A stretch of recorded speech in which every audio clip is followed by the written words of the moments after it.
Hi friends, అందరికీ మరొక రెసిపీతో మీ ముందుకైతే వచ్చేసాను. ఇక్కడైతే ఒక కడాయి తీసుకున్నానండి. 3 స్పూన్స్ ఆయిల్ తీసుకున్నాను.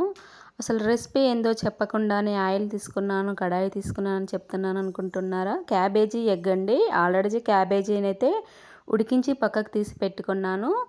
ఇక్కడైతే ఆయిల్ అయితే వేసాను కదండి. 3 స్పూన్స్ ఆయిల్ వేసాను. ఆయిల్ అయితే హీట్ ఎక్కింది. ఇప్పుడైతే మనం పోపు దినుసులు అయితే వేసుకున్నాం. 1/4 టీ స్పూన్ జీలకర్ర, 1/4 టీ స్పూను ఆవాలు, ఉల్లిగడ్డ, పచ్చిమిర్చి, పసుపు కూడా వేసుకొని వేయించుకుందాము. అవి వేగినాక మనం ఉడికించి పెట్టుకున్న క్యాబేజ్ అయితే వేసుకున్నాను. 1/2 టీ స్పూన్ ఉప్పు వేసుకున్నానండి మగ్గడానికి. ఇది మగ్గిపోయింది కదా. ఇప్పుడు మంచిగా మగ్గింది. ఆ ఉప్పు వేసినాక 10 నిమిషాలు మగ్గించుకున్నాక కారం అయితే వేసుకుంటున్నాను.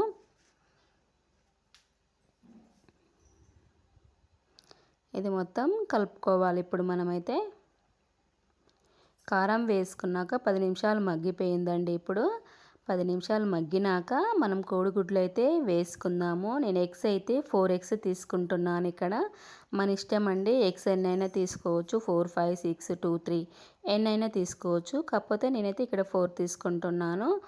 ఈ విధంగా అయితే 4 ఎగ్స్ అయితే వేసుకుంటున్నాను. ఈ ఎగ్ వేసుకున్నాక ఒక 5 మినిట్స్ దాకా అలాగే వదిలేసేయాలండి, కలపొద్దు. కొందరు ఎగ్గులాగా ఇష్టపడతారు కదా, చితపకుండా. అందుకనే ఈ విధంగానే వేస్తాను నేను. పిల్లలు అంతే, ఎగ్గు నాకు కావాలి అంటారు కదా.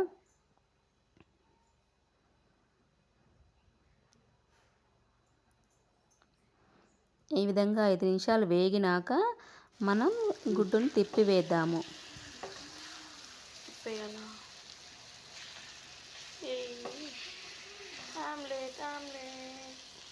క్యాబేజీ ఎగ్ అయితే చాలా బాగుంటుందండి. ఎవరైనా ట్రై చేయకుంటే ఒకసారి అయితే ట్రై చేయండి.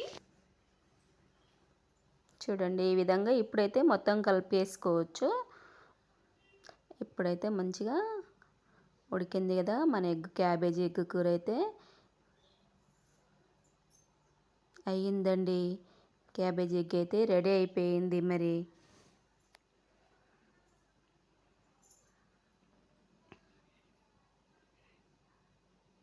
ఇప్పుడైతే ధనియాల పొడి అయితే 1 స్పూన్ ధనియాల పొడి అయితే వేసుకుంటున్నాను. మెంతి చీర పౌడర్ కూడా వేసుకుంటున్నాను. ఇంతే అండి, మన క్యాబేజీ కూర అయితే రెడీ అయింది ఫ్రెండ్స్. బాయ్ మరి.